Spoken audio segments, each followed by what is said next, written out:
కారం రంగు రుచితో ఉంటుంది. ఆచి మిరపపొడి అదరగొట్టే కారం రంగు రుచి. ఈ వీకెండ్ మన అందరి దృష్టి హరిహర వీరమల్లు మీద ఉండడంతో అదర్ లాంగ్వేజెస్ లో వచ్చే సినిమాల గురించి పెద్దగా ఆరా తీయడం లేదు. అలా కాకపోతే మాత్రం ఈ పార్టీకి ఆ ఇద్దరు ముగ్గురు హీరోయిన్ల గురించి తెగ డిస్కస్ చేసుకునే వాళ్ళం. అందులో ఒకరు సడన్ గా డ్రాప్ అయ్యారనుకోండి, బట్ స్టిల్ ఇంకో ఇద్దరి గురించి అయినా మాట్లాడుకునే వాళ్ళం కదా. ఇంతకీ ఎవరు వారు, ఏంటి సంగతి? చుట్టమల్లె పలకరించి పోవాలనుకోలేదు Sridevi daughter. Back to back తెలుగులో సినిమాలు చేస్తూనే ఉన్నారు. అయినా ఆమెను మిస్ అవుతున్న ఫీలింగ్ ఉంది ఆడియన్స్లో. అలాంటి వారందరి కోసమే ఈ నెల 25న పరం సుందరి రెడీ అవుతోంది. సిద్ధార్థ్ మల్హోత్రాతో జాన్వీ నటించిన ఈ మూవీలో సౌత్ టచ్ బాగానే ఉంది.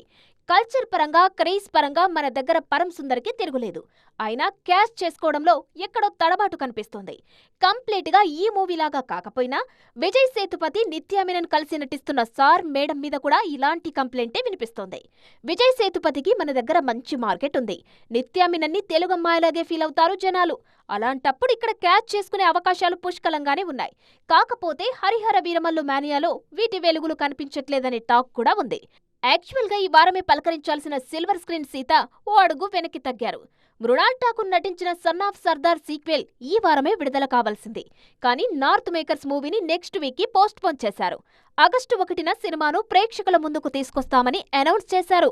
అల్లరి నవ్వులు కాస్త పోస్ట్ పోన్ అయ్యాయంటూ విషయాన్ని కన్వే చేశారు. లేకుంటే జాన్వీ ప్లస్ నిత్యాతో పాటు మృణాల్ కూడా థియేటర్లో సందడి చేసేవారే.